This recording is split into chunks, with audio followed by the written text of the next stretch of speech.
there's a handful of mistakes, is that the number one thing is that businesses do not know their numbers. And it's sad. It's so sad because it costs people so much money. And what I mean by that is there's really three numbers. The first one is, what is your average cart value for initial transaction? The next question is, what is the cost to acquire a customer? And the third question that literally nobody also does, and this is the most important question, is what is your lifetime value for your customer? So not knowing your numbers is the first thing. The second thing is not leveraging the assets that you have in your business. Welcome to the EcomXFactor podcast, where it's all about launching and scaling your business using sales funnels, automations, and smart marketing. And now, please welcome your host, the founder of EcomXFactor, Yaron Bin.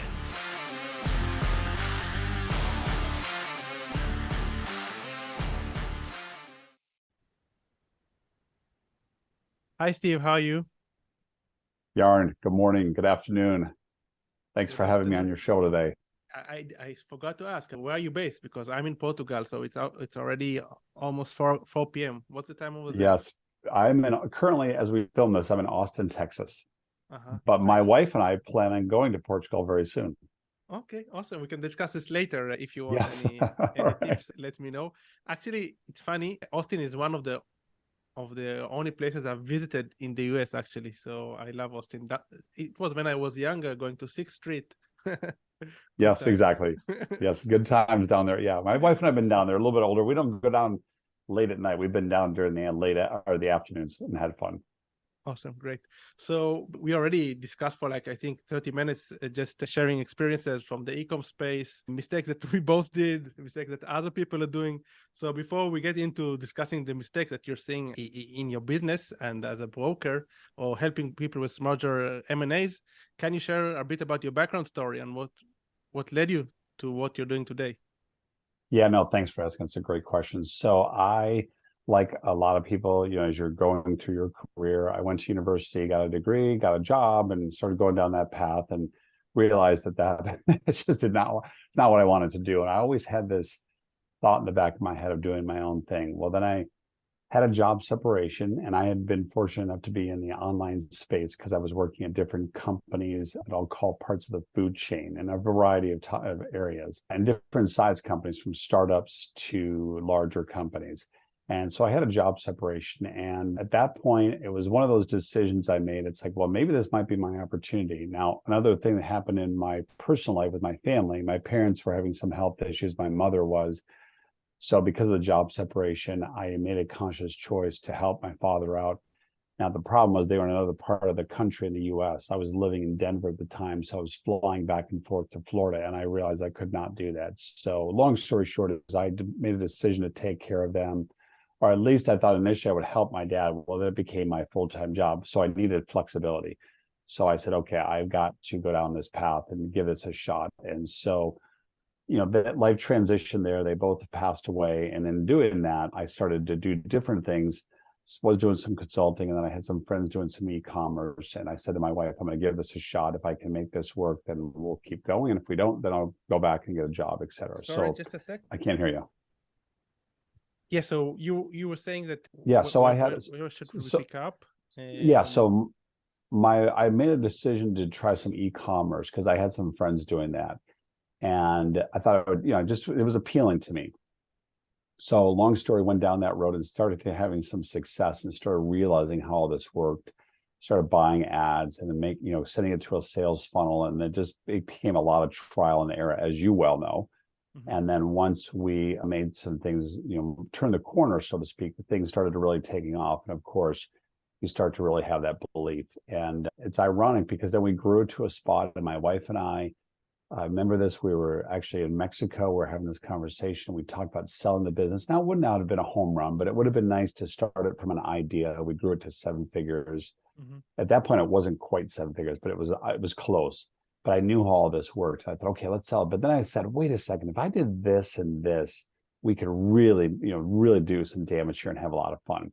Long story is, some things happened with the business and then with the online space. And then this thing called the pandemic happened. that was kind of a big crushing blow for us. But at that point, I'd understood how all this worked. Now, in that window, we had crossed our 2 Comma Club and received our award. And so that's when I was kind of that crossing that line because it's the two common clubs with the software ClickFunnels, which is what we're using at the time. And crossing that line, you're really looking back, you realized you could put all the dots together on how all this works, right? I simplify this with people. I said, this is not easy, but it's simple because it's math and numbers, and there's a whole bunch of moving parts, which you clearly have to manage like any business. But the fact that I was a guy, my wife and I were literally traveling the world in 2018 and 2019 with a laptop, and our business was growing. That was just such a feeling that was just so empowering. I just couldn't get over this because I understood how this worked. Now, what was ironic is the business that we were in the fitness space. We were selling some accessories. One of our main competitors was running television ads here in the US during prime time, which I would laugh when I would see their ads because I was sitting there saying, we will never, ever do that as a form of marketing, because I knew how to run ads and knew how all this stuff worked. So I'm a very small guy, but yet I could compete with those guys. And again, having that knowledge was just so empowering. So kind of transitioning forward. So we got a crushing blow of the pandemic, which is and then supplier issues, which I won't go into here. But the point is, I learned how all this stuff worked. And now I'm actually consulting and advising businesses, e-commerce, Saas, and some online affiliate websites, the same thing, but they're at that point where they've made the decision to sell, or they're getting close to selling. And right now we're just so overloaded with the ones who are selling. It's been really fascinating because one of the big takeaways, and I know we'll dig into this here in a minute, Yaron, is that as I'm working with the businesses, I get to see behind the scenes, behind the curtain. So I see their financials, I see what their business is, how the infrastructure is set up, and they're all making very similar mistakes. It is mind-blowing, the mistakes that they're all making. Yet, these businesses are actually going for an exit, and we're able to sell pretty much all these businesses, and no matter what their size is. So it's been really fascinating in that regards, and something I get up every morning excited to get after it. And to me, it's not work. Awesome. Great. I'm already excited for you to share what are the common mistakes. I think you and your listeners will get a lot of value out of this today, because it's one of those things. It's we've all had experiences like this in life. You're like, that can't be true. That can't be true. And you're like, oh my God, it is true. Yeah, I think it's important. We will dive into the mistakes in a moment, but it's important to realize and emphasize that businesses are messy. And you think that people who are exiting their businesses very well organized, they have all the numbers in place, everything is optimized to the T, but I think it couldn't be further from the truth. And I'm sure that from your position, you're seeing everything. So if you can go ahead and elaborate about the mistakes that you're seeing. That is such a great analogy. It's like we have this vision because you have this exit experience, and it's like this pristine, all the charts we see where you'll have this growth. It's like up and to the right, and maybe a little dip here and there, but it's up and to the right. And that is so far from the truth. It's not even funny. And then when you get to that exit experience, the other analogy that I'll use here is, you've seen these kind of images out there, but it's like the person is like beat up, their clothes are ripped off, and they get there and they cross their fingernail crosses the line, the finish line, so to speak, where they sell their business, and it's like success, and they stand up and go, hooray, and they look back and go, oh my God, that was not easy at all. Now, again, it's not easy, but it's simple. Because once you do that, it's like when you run a marathon, or you run a race, whether, I don't know if your audience is into that, but that's okay. But if you've seen people, if you've ever gone to a marathon, I would encourage people to do this just from a motivation standpoint. When you go to the finish line of a marathon, no matter where you're at in the world, that you'll see marathons, you'll see people of all walks of life. And you'll look at them and say, how are they doing this? Like, how is that person? And they look out of shape, or they're struggling, all this stuff, but they did it because of this, right? It's 90% mental and the rest is mechanics. And that is exactly the same in business, right?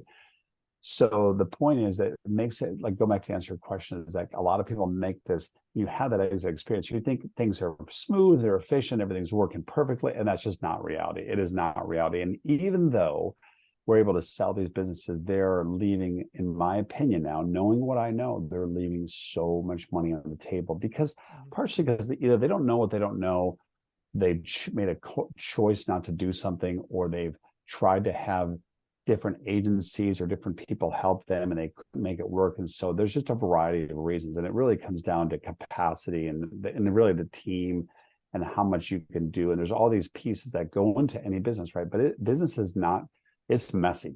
It's messy at the end of the day, but that's what makes it fun, right?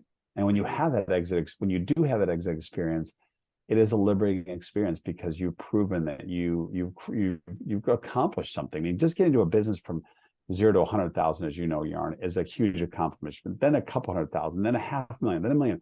That's a big deal. And then you can go up from there, but it's all relative, right? So it doesn't matter where you're at, and you can relate that to anything in life. I totally agree. And one thing that I want to emphasize is before we started recording, you asked me a few questions about my business, and it's funny because you asked me questions and my responses were, I mean, I knew that I was doing things wrong, that I didn't have a quiz funnel on the back end. This is something that I'm preaching to other people, but it's very easy to overlook when it's your business to do incorrect thing because you don't have the capacity or you don't feel it's the right time or whatever. But someone from the outside can easily ask you the correct questions and give you inputs that, although you know you should, things that you know that you should do, but you easily overlook them. So it was an interesting just experience having you ask me questions, and my responses were not ideal responses, but it was the truth. It's the truth. But we'll see, here's the thing, and I'm glad you brought that up because it's human nature, right?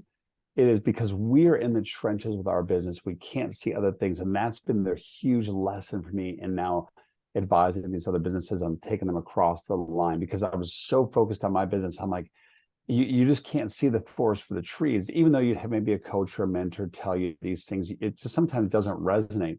But the fact that I'm seeing this, and I'm literally, because I can see everything now, because I'm seeing, like I said, their financials, their business model, and the mistakes are so glaring. But I think it's a human nature because we're so in the weeds of our business that we just get so overwhelmed. And sometimes we just don't want to do it, frankly. It just comes down to, I know I should write those emails. I just don't feel like doing it because in your mind, you've convinced yourself, oh, it's too hard. I have to create all this content. But when you really sit back and think about this, it is so easy to do, but yet it's human nature. We make excuses. It's like the same thing. If you were going to try to lose some weight, we all know what to do. You have to eat healthy food. You cannot eat bad food. You have to exercise a little bit. That's it. That's not really that hard. But yeah, we don't do it, right? Why is that the case? Exactly. Yeah, it's an important distinction between simple and easy. Things are simple, but they're not necessarily easy. This is an important distinction. Yeah, it really truly is. And that goes back to, you could tie this into like just day-to-day life. If you're married with children, or again, maybe weight loss is a common thing, right? There's just so many moving parts that are going on. And it is hard. It is not easy, but it is simple because you kind of know what to do, but it's not easy. Exactly. Okay, great. Let's dive into the common mistakes that you're saying. And I'm very curious to hear if anything, I can definitely relate to a lot of them, so go ahead. Yes, and don't beat yourself up because again, I made these same mistakes, but some of these are the ones that I became acutely aware of, which is why we got to our growth. The biggest there's a handful of mistakes. Is that the number one thing is that businesses do not know their numbers, and it's sad. It's so sad because it costs people so much money. And what I mean by that is there's really three numbers. If I ask people three numbers, I can pretty much know enough about your business that it would, of course I would need to dig deeper, but I know so much more about your business, and people don't know the answer to these questions. The first one is, what is your average cart value for initial transaction? Okay, you have to be selling something. So whether it's coaching, whether it's a course, whether it's a Saas product, or whether it's e-commerce, right? It's all the same. It doesn't matter, right? So what is your initial transaction value per customer? Now, most people have an idea of that one. That's good because they should. If they really don't, then I really know, like, what are you doing, right? But you'd be surprised because people will say, and I'll come back to this in a minute. The next question is, what is the cost to acquire a customer? And you should know that down to the penny if we're talking US dollars here, right? Most people have no idea, and that is really sad. And that, quite frankly, is how I could compete with a major brand that was running television ads, because I knew my numbers down to the penny, and I would track it every day. Now, granted, it would shift, day by day, but you then would roll it up over the last 7 days, the last 14, the last month, and that number's not going to shift a lot. If it did, then you knew you had to make some changes, because those numbers will tell you, wait a minute, something's off here. I have to make some changes to the business. Now, you may not know the answer, but I will always be able to determine there's something wrong right here. Now you have to dig deeper and to figure some of those things out and be creative and all those types of things. But that's the second number, is what is your cost to acquire a customer down to the penny. And if you're running multiple products, you should even track it by product. But let's just roll this up for this conversation because most people they have no idea, right? And the third question that literally nobody also does, and this is the most important question, is what is your lifetime value for your customer? Now you can splice that the last 6 months, the last 12 months, just for the sake of this. And people have no idea. And you and I were talking earlier, Yaron, when I asked you the question, you said, what's the worst answer? And the answer is, let me check. Well, if that's your answer, you don't know the answer because you should know it like that. You should know it like that. And Dan Kennedy, who's the famous person, he used to say, he who spends the most to acquire a customer wins. And I understood that concept. And that's why I tracked my numbers. And once I understood my numbers, because I tracked everything, even though I couldn't spend hundreds of dollars to acquire a customer, I was fortunate because I was able to run ads and acquire a customer. And I knew down to the penny what I could pay for to get a customer. And it was making it on the front end where we're making money. And so life was, I don't want to say easy, but it was like, hey, this is working, right? Mistake we made, and I think you made as well, you acknowledged, which is where everybody makes the mistake. We've all heard this lesson, is your money is in the list. And yet, okay, well, what does that mean, right?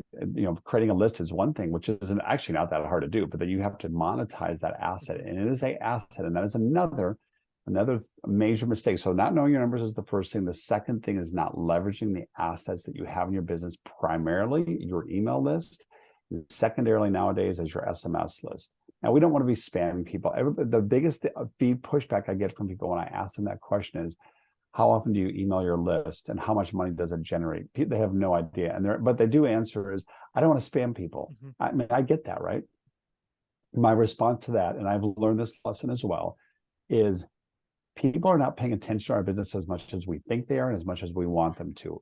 And our answer is like, well, don't they know who I am? Type of thing. They should be following me all the time. Well, but we have busy lives, right? Exactly. All of us have email lists that we're on right now that we get and we see every day.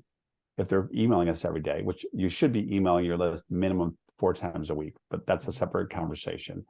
But let's just say you're emailing, we're on these lists, right? And we don't unsubscribe because we're like, oh, there's something there, I'm just going to delete it. I'll read that. And weeks will go by and you won't even open the email, but yet there's that one day when you see the headline where you will open it, or you're in a different place in your life or whatever that is, and there's a call to action there that lets you open it. Now, you still may not act on something that's in the copy of the email, but there may be that one day you do. And that is the point right there, is that the business owner is not emailing the list enough because they say they don't want to spam people, but yet they're leaving money on the table. So as I'm helping businesses now do that exit transition, one of the other questions I'll ask them is, what is your email? How big is your list? And then are you emailing the list and they don't email the list because they're afraid to spam them? And then what is the value of your list per month? So the rule of thumb, and I know you've heard this, Yaron, and this may pain you to round nine of this, is that, but this is true though, and this is factual, is your email list. Let's just say you have a list of 10,000, just for the sake of an answer, right? Technically, in the rule of thumb in the industry is your email list should be worth $1 per month in revenue. Now, per user, correct. Per user, correct. But to get to that, you have to email the list enough. Now, if you have a list of 100,000, and you're going to say, "Well, man, that'd be great if I could do that." But let's be conservative and say, let's say that list then produces 50 cents for every, well, that's $50,000, and that's per month. That's per month. So how that relates into a business when they go to have that exit experience is, if you show that you can track all those numbers and you show that you're emailing your list, you're building a relation, because it comes down to building. Here's the other thing, but go back to the list real quick, is people say the money is in the list, right? That's true, but not really. What it really, when you take that a step deeper, the money is in the relationship you have with the list.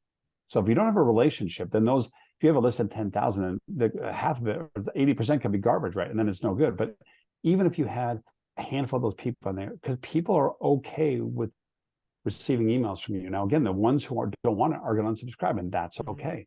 But that's what goes back to, you have to be offering them something of value. If you do, people will then take an action, right? Email is still, to this day, I know all the other things, social media and all the latest social media things are the new fun thing to do. I get all that. But at the same token, email is still the most valuable asset. So going back to when you're selling a business, and this goes back to the money that people leave on the table, is that they don't know their numbers, and yet they're not leveraging their list. And so if you just think about that, even just 10,000, if that was extra revenue, and you can equate a profit number to that, but there will be some profit that will spit out to that. When you sell a business, you're getting a multiple of your profit. And if you can show that there is some growth there, so that this is why you want to grow that list. This is getting a little bit granular, and there's a lot of work to make this, make this really, really work. But when you get this working, it would behoove you to focus on that. I will tell you from experience, because now we're selling these assets, and most of them, well, pretty much all of them are not leveraging their list. Like we have a business right now that we're selling. To give an example, we're listing it for $2.9 million. It's a Saas business. It's a subscription as a service, not necessarily software. So it's software or subscription as a service. We will sell this business for over $2 million. They have a list, and I asked them recently, I said, when was the last time you emailed your list? And they said they mailed it once at the end of October, and then once for the after Thanksgiving here in the US. And they've emailed it twice in the last 4 months. And yet we're going to sell this business for over $2 million because they're still profitable, right? But the point is, when they go to sell this thing, we could sell this thing for that much more if they were emailing their list consistently, and they could prove that this list is worth this much.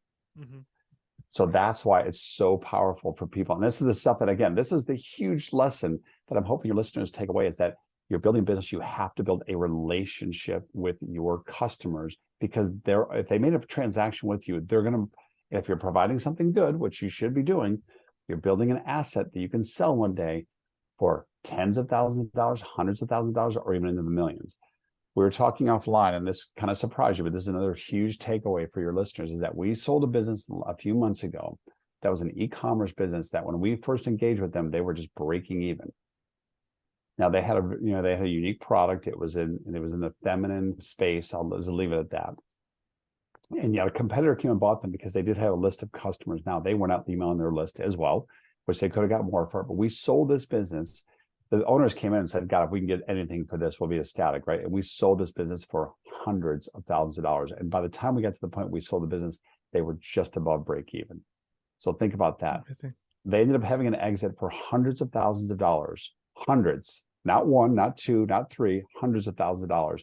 And they were just above break even.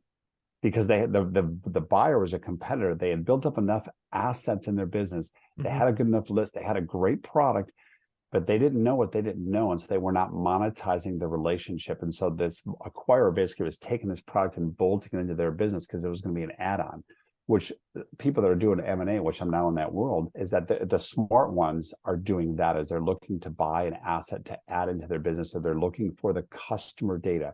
At the end of the day, if you have a business, they may already have the product, or they may want the product or not, but they really want the asset of the data. And of course, they would like to have your product be valuable that they can roll into their business. But that's really where it's at. Now, from the seller's perspective, is that can be worth hundreds of thousands, if not millions of dollars to somebody. And think about that. I mean, anybody can do this. And I've met so many people. It's like watching people crossing the marathon. You're like, how is that person doing this? And you're like, well, wait a minute. They just figured out. They said there's a war, there's a will, there's a way. And it's the same in business, as you know, because you've had success as well. Awesome. This is fascinating. And I'm curious, what are the commonalities? I mean, you discussed about building assets, and you surprised me by the fact that you told that this business was selling with big multipliers, although they are breaking even. So I'm curious, what are some commonalities in businesses that you see that are selling that are counterintuitive? Okay, because if a business is doing SEO and they are getting a huge amount of traffic monthly, and they have affiliate offers, and they are profitable, okay, it's obvious they can sell. But I'm curious to hear what are the commonalities in assets that are built that I wouldn't consider as sellable, Yeah, that's a great question. You get my question? Yeah, I do understand. Yeah. Okay. Really what it comes down to, it's going to factor into the same thing I was kind of talking about. But if you've got a good quality product, first of all, right, you, in that situation for them to sell, this is maybe will help clarify it. You're going to have something of unique value, right? So the really what it came down to is the buyer wanted that customer list because it was their ideal buyer. It was their buyer as well. So the buyers actually overlapped, right? And that was critical for this. The business that was selling had tens of thousands of buyers of their product. I think it was into the 30,000 actual buyers, right? So for the buyer, they knew that this was our ideal buyer. They knew that that was already people that, even though they weren't emailing their list, right? They knew they could revive that list, and they realized that, hey, we can take these customers and sell them our product. So they bought that as a strategic acquisition. And so they were able to value the business because of the product that they had was very unique. But what's the other thing that was interesting is that, and this is the other common thing that I'm seeing now with business owners, is that, I'm not perfect either, but we all have different skills, right? And we all have different strengths, et cetera. So these buyers, or the sellers of the business that we ended up, selling here, that was the break-even businesses, they were very smart people. I mean, very, very smart people. They knew that they were people who focused on product, right? The problem is they said they're not marketers. And so at the end of the day, marketing and sales are what produce the profitability for a business that's going to create that multiple. And so if you can't generate that aspect of it, you're not going to get as much for it. So had they been able to market and sell other products to their customers and be efficient at that, they could have sold this in for the millions, but they didn't. And they got to the point where they acknowledged that and said, we're not marketers. We're struggling. We didn't know. And they didn't know what they didn't know. And now from my perspective, I was coming in and asking them some other questions on, well, what other products could you sell people? And so then they got to the point where they were so burnt out and they were so over the business that they just wanted to get away from it because they couldn't make it work. But it's those same things, as they were not really getting granular with the customer enough to build that relationship so they could sell them other products and services, whether it's affiliate products or create new products on their own, on the backside on their side. They had just gotten so burnt out. That's another common theme now that I'm selling businesses, is that they're just so overwhelmed and they're tired of it. And then something else comes along that's more appealing. And that's the human nature side of it. We are all guilty of that, myself included, where you're like, I'm tired of this. And this goes back to why people don't email their list. Like, I'm tired of this. I don't want it. It's extra work. Oh, is it really worth it? But if they knew, they would do it, right? This is the big takeaway I'm having people get from this, is that it is worth that effort. As painful as it's going to be, as monotonous as it would be for you to email your list and to build that relationship, because it's an asset you're building and you can sell that. And there are plenty of people out there that, now here we are in the filming this podcast, we are early 2023, and now forecasting worldwide, we're going into a recession, right? So there's going to be a lot of businesses running scared right now. And for the smart people, they're going to be able to acquire some of these assets at a discount and take those and roll those in, because money's not going to go away. I mean, the reality is money just changes hands. The world is still going to turn. Yes, the economy is going to shift and how many people are going to prosper, et cetera, but there will always be things are still going to happen. People are still going to need to buy stuff. So if you can then create that relationship and really understand how you can help and serve people, then you can create an asset which you can sell either for hundreds of thousands of dollars or millions of dollars. Now, we don't have to sell things for millions of dollars to be happy, right? So if people started something today and they were able to sell it, let's say for $250,000 in 18 months from now or 2 years from now, would they do that work that came into that? That's more than most people are going to make when you think about that from a salary perspective. But then the other thing about this is, once you do that, you now know how all the pieces of this stuff works. Your life will be completely different. For sure. And I also want the listeners to pause for a second, and I want to share an insight that I heard a long time ago regarding selling the business. So most of the people, they start considering to sell when it's too late. Yes. So if things are going well and you have a positive trend, this is actually the best, probably might be the best time to sell. It's not, you shouldn't, people often start considering to sell when it's too late. And this is something that sellers should realize. I think it's important. Do you agree with this observation? Oh, 1,000%. I'm so glad you brought that up, because I tell people, as I'm now coaching and advising people, is I don't care if you've ever thought about selling, you should be thinking about putting your business in that position, because there's going to come a day, this is a mistake I made. Life is going to change. We none of us know what's going to happen in the future, right? So you should be putting your business in a position where you could sell it one day. Because let's say you have a life event and you're like, I don't have time for this anymore. So if I sold it, I could take some money off the table, right? May not be a home run, doesn't matter. That's a mistake we made. That being said, is again, if you get to that point where you're like, oh, maybe I should, because when you get to a desperate situation, and that's the other thing I'm seeing right now with sellers, is they're coming in, they're just so burnt out, they're over it. And now the other major mistake they make when they go to sell it is, in their mind, they're going, I'm selling this thing, so they check out. And it's such a mistake, because we just had a business we sold a couple months ago. The sellers had moved on to another project that was more excited, the other shiny object syndrome. They let the business go, and so it was doing this. And then we got to the point, and there was some due diligence, and something happened with some people, and so they got a little delay. And all of a sudden, the business started doing this, and now you get down to the point where they're gonna wire some cash, and like, wait a minute, the numbers have completely changed. You were doing this before, now you're doing this. This is not worth the same amount. That change now all of a sudden the whole deal changes. Then that's another reason why you should be planning from day one to sell it at some point. And you should, when you get to the point where you decide to sell, you still have to keep your foot on the gas, because it's not going to sell the next day. It may take, businesses typically sell, it takes 3 to 6 months to sell them. That's just the reality. Now, it might be faster, but if you have your ducks in a row and you have all these other things I talked about earlier, the more tightened up you are, the quicker it's going to sell. Because there are some businesses that will sell quickly, but they're so tight with what they have that businesses will actually buy those. And yeah, it's also important to understand that the sale isn't one point in time. You start, you list your store or your business, and then you start negotiating, and then there's the due diligence, and then after you sold, there is also a transition phase. Yeah. So it's not just one instance in time. So you should understand, when you list your store, it's going to be at least, I guess, I don't know, 6 or 12 months until you're completely over with the whole thing. That is correct. And that was a mistake I made as well, because and this is a great experience for me. I'm so glad you brought that up, because like I said, it's on average 3 to 6 months. But let's say then you get a buyer who makes an offer. Then there's due diligence. Well, sometimes will take 2 to 4 weeks. And they're going to dig into the covers, because think about this. If you are going to go and acquire an asset, you don't know how truthful they are. And I will tell you, every time they do due diligence, they uncover something and it wasn't like the person selling was being malicious or trying to hide things. They just didn't know until the buyer coming in has a different perspective. And they're like, what about this right here? And that goes back to, now the offer might change at that point. So then it comes down to that final negotiation, because I might make an offer for this.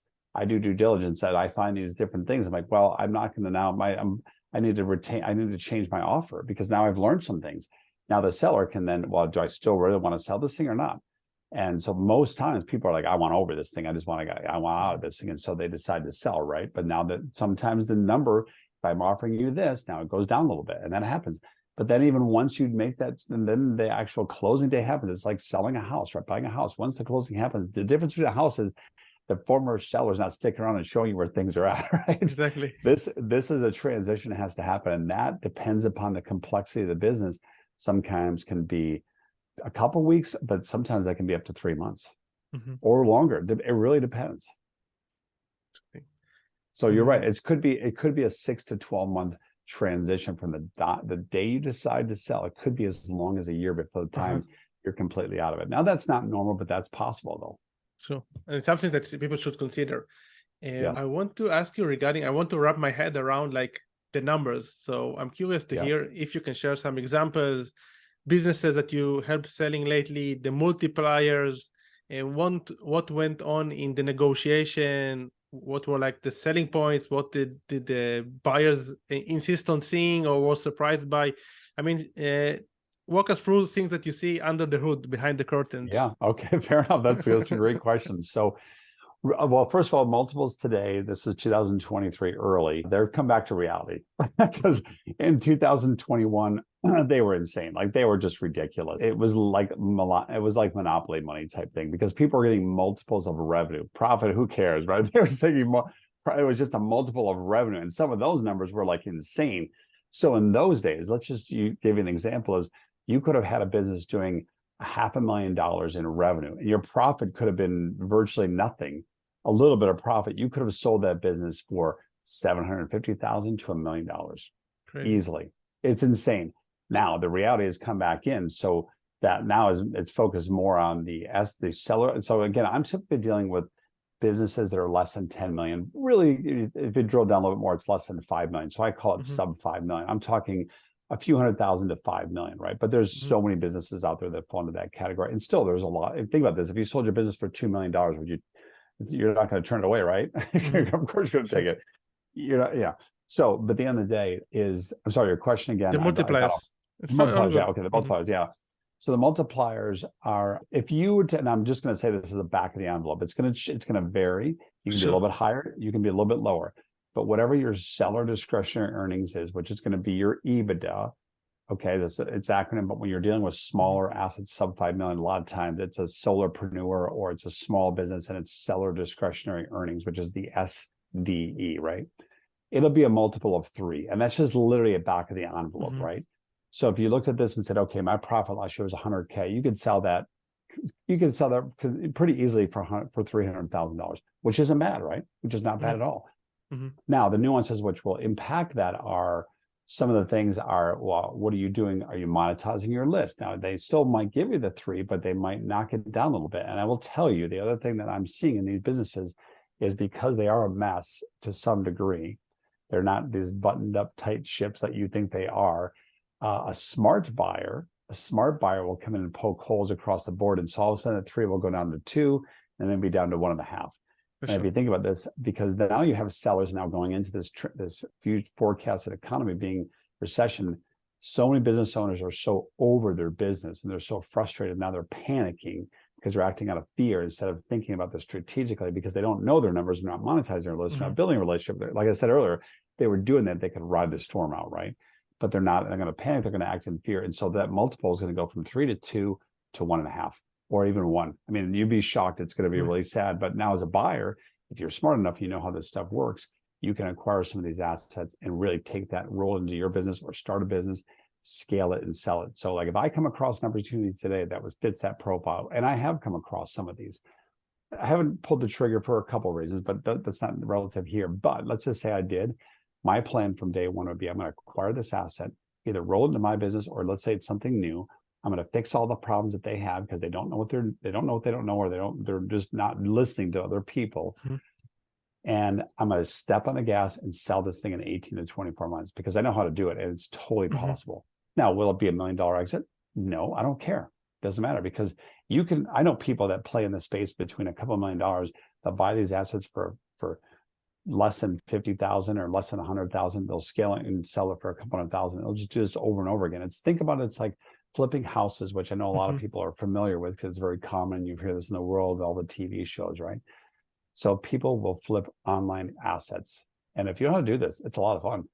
Nice. And it's also very profitable. It can be very profitable. Exactly. You don't have to, you don't have to sell things for millions of dollars to make some good money. You can sell it for a couple $100,000. That's still a lot of money. And you can go buy another one and do it again. Amazing. So let's say someone comes to you, he has an e-commerce store with a lot of buyers, but it's a bit kind of dying. So I mean, obviously you will ask him the questions that we discussed, the AOV, CAC, LTV, to realize what's going on. Are you monetizing the email? Now what? I mean, are you stabilizing the financials first of all?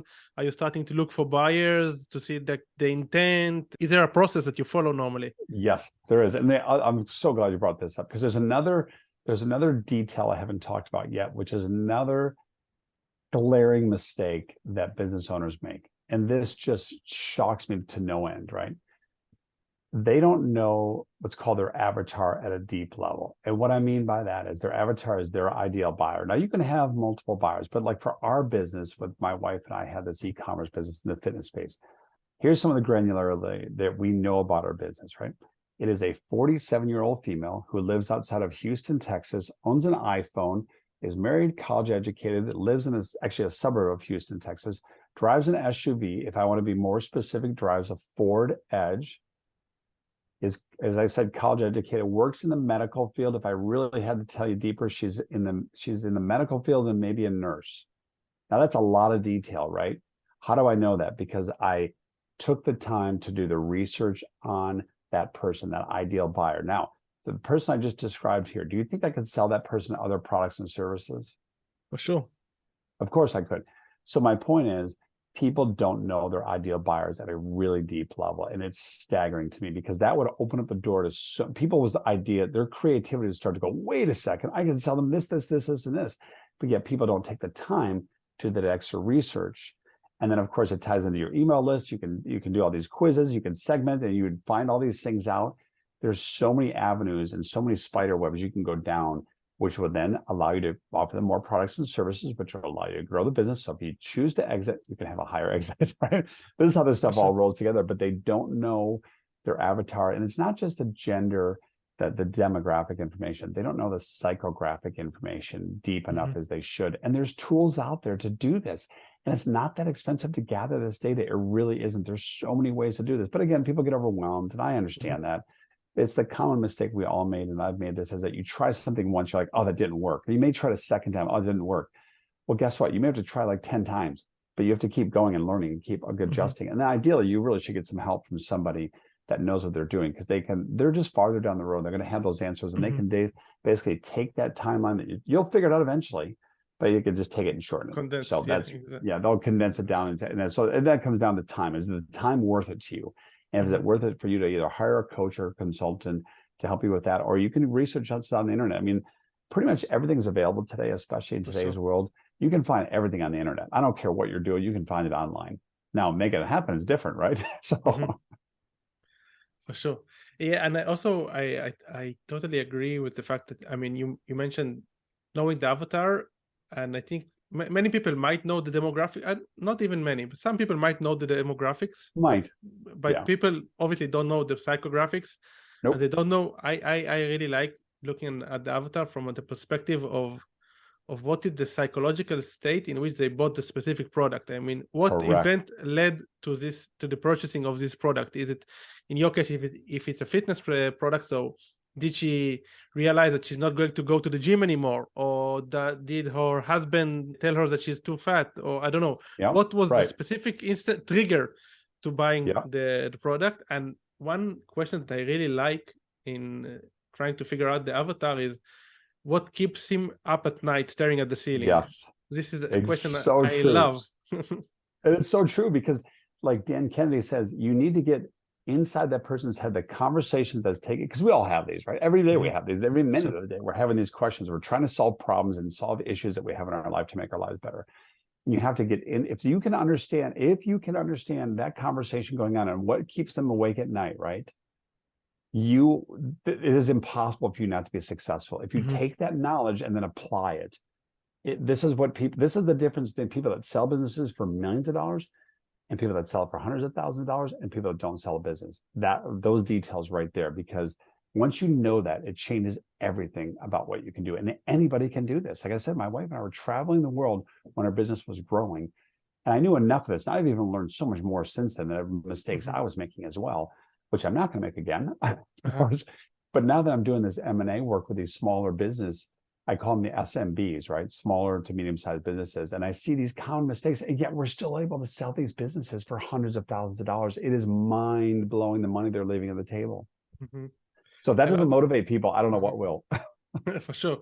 I love the fact that you brought up Dan's name twice, because for me, Dan Kennedy is like the all-time greatest. And I don't consume any marketing material except for Dan Kennedy, because I kind of feel that everybody else is just restating what Dan already said.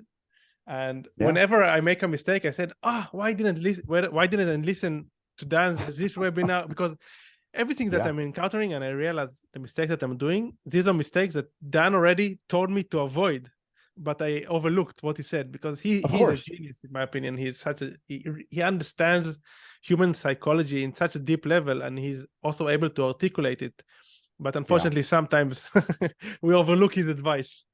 Well, yeah, but we do. But the thing that is also to keep in mind is that we live busy lives these days, right? Exactly. We're so inundated with information overload right now. I don't care where you're at in the world, because of the internet, we are all getting so bombarded with information. And the thing that my wife and I tell people as part of our business as we're rebuilding it back up is, because we have a group that we do some stuff with, and we just tell people, we're sharing information that we've researched. It's all out there, but here's our experience. Here's what works for us, right? But just think for yourself. Just think. And people have stopped thinking, which is unfortunate. For sure. By the way, I stopped listening to a marketing podcast, and I just go back to the same Dan Kennedy pieces over and over again. I prefer to master what Dan is saying instead of listening to the derivatives. It's being regurgitated. We all have it, right? We all have that in perspective. But anyway, but yeah, you're right. It's so true. And it's fascinating to me. And it's absolutely fascinating that again, the last year has been head blowing mine, because I get to see behind the curtain these businesses, and you have this perception. I did. It's like, man, these things are selling. These things are all buttoned up. They're all pristine. They're running like a machine. It's like, oh my God, this thing is like put together with duct tape. For sure. But one thing that I want to also discuss, I think we have to show both sides of the coin, that also exiting a business is very painful. I think it's also a very complex procedure that one should also realize before entering this adventure. Do you agree? I mean, it entails more work than people Yes. imagine. Yeah. Oh, no, I'm glad you brought that up. There's a lot more work, and that's where that's quite frankly the value that I'm providing people, because there's just so many things that they don't know. Again, their specialty could be SEO. They could know how to run ads, or they could know how. There's just a variety of skills that we all have, right? But at the end of the day, most of these other businesses are the one of the big messes that they have are their financials, right? Now, you don't have to be a CFO or a CPA to understand this, but you have to have financials. Now, most people are, because we're doing our taxes every year, right? But they don't know these numbers well enough, and their financials are not buttoned up enough. And that is just one piece of the puzzle, and they just need to have this stuff organized, and they're just not. And that becomes that, quite frankly, is the one area in due diligence that comes up, because as I'm looking at this from, if I was ever going to buy a business, the first thing I do is I'm going to look at the financials, right? And I'm going to look at these financials and start digging holes. And then I'm going to say, okay, what's this number? Let me dig into this number right here. And the smart ones are doing that. And now that I'm seeing this behind the scenes, I can see this is where these buyers are asking questions. And I've encountered numerous times to say, ooh, that's a question I never would have thought to ask. And that's a good one to come across. So that's just an example of the work that's involved. So not only that, but you have to have all of your SOPs as tightened. The more you have, the better. Most businesses don't have any, unfortunately, or they have limited ones, and that's going to hurt them. That's another thing that multiple from 3 goes down to 2, because you have no SOPs. I got to come and figure everything out. Means you got to stick around that much longer, or I got to hire some people to figure all this stuff out. I'm going to devalue the business. I don't care what your numbers are. It's going to take me that much longer to get up to speed. And that's a smart buyer comes in and does that. Yeah, and one thing that I would consider as sound advice is building your business from day one as if you're going to sell. So try to have the SOPs. No, on one hand, you shouldn't be too anal about things, because you want to create velocity, and you're not building a corporate. But on the other hand, try to keep in mind that you want to sell this business at the end of the day. And if you have everything well organized, it's going to save a lot of hassle and headache later down the line. Yeah, I will tell you this. I'm glad you brought this up. The ones who have that, those are the ones that sell faster, because you've got everything. That's the ship that is running like an engine, and it's tightened up. And a buyer's going to come in and say, well, I can turn this thing on and plug it in, or hire somebody to do the things, because if you're choosing to leave, which most sellers just want to wait, they just want to do something else. The ones that are all buttoned up and ready to go are the ones that sell for more, and they sell quicker. And that's what, at the end of the day, if you were selling, that's what you want. You want to sell for more, and you want to sell quicker. And so that's the big lesson I'm taking away as well, is that we didn't have some of our SOPs documented as tight as we need them. So not making that mistake again. Awesome. That's amazing. Great, Steve. I mean, we discussed a lot of interesting things. Is there anything else that you would like to discuss that you meant to discuss, but we haven't had a chance to bring it up? No, I think we really covered the key things. Would be for people who are running an online businesses to know your numbers. Please know your numbers, and then dig into your avatar and really do some research. Get to know those psychographics at a deep level, because you will be shocked at what you will learn. We all are guilty of making assumptions about things, but those assumptions 9 out of 10 times are all false. Just beliefs that we have. And I've made the same mistake, but it's like you start to uncover it. And as I described, like the avatar for our business, if everybody knew that about their business, they would never be short of ideas on what they could sell people. And then it would hopefully motivate them. But again, it's work. I'm not going to deny this. There's some work involved. It's not painful work, but it's stuff that takes time. Amazing. Yeah, it's not rocket science, but I don't know why people don't. I mean, I also made a lot of mistakes. I'm trying to analyze. I know this stuff, so why? Yes, you do. We all know this. Why we don't? Because we get bored. And I think another mentor I know you know who Frank Kern is, but he also says, we sadly have ADD nowadays. All of us. It's the shiny object syndrome, because we're so think about this. We're in the trenches of our business, and you get like so stuck in the day after day, the minutia, and little things are going to come up, right? Little things are going to break, and there's just so many moving parts that you have to do. You get so stuck, and then a shiny object comes along, and you're like, and you get a taste of something else, like, oh, that's cool, and you shift your attention. And it's hard, but that's what happens. Awesome. Yeah, I agree. Cool, Steve. So where can people find out more about you, connect, maybe hear about your services? Yeah, so they can go to, I have an offer I can make your audience here. I'm trying some new stuff out. They can go to SKRP Media. That's skrpmedia.com/pocket, POCKET. And on there, there's a new tool that I'm using. If they're just looking for some quick questions, I got a really low-end offer. For less than $100, I can do a quick consult with them. We can communicate through this app, and it's just an easy way because we've all been there where you're like, I just have some questions. If somebody would just look at my business and just dig a little bit into something, then I think it would help them out. And I know because I've been there before. I would just like, I'd be like, God, if I could just hire somebody that wasn't like thousands of dollars, I just wanted something. Well, I'm just making this offer for your audience here for less than $100. I'll give them 20 minutes and we'll do it through this app. And it's really inexpensive. And then at that point, we can decide is, hey, they want more help. I can maybe help them more. And if I can, I can always point them in the right direction. But that URL again is skrpmedia.com/pocket, POCKET. They can go there and check it out. And if not, that's okay. Cool. No, I'm obviously going to share the link as well in the show notes. So no worries about the people who didn't get it right with regard to the spelling. All right. Thank you. Awesome. Great. It's been a lot of pleasure. I wish you a great day moving forward. And we'll keep in touch. Yaron, this has been a lot of fun. Thank you very much. Awesome. Take care. Bye-bye. All right. Bye now. Hi, guys. This is Yaron again. Just a few more things before you take off. Number one, if you want to learn more about e-commerce and marketing, make sure you check out our YouTube channel, which is called EcomXFactor Official. Number two, check out our Facebook group, which is called EcomXFactor Marketing and E-commerce Mastermind. This is a great place to ask questions and connect with other business owners. And last but not least, if you enjoyed this episode, please make sure to share it with your friends and colleagues, plus leave a review at your favorite podcast app.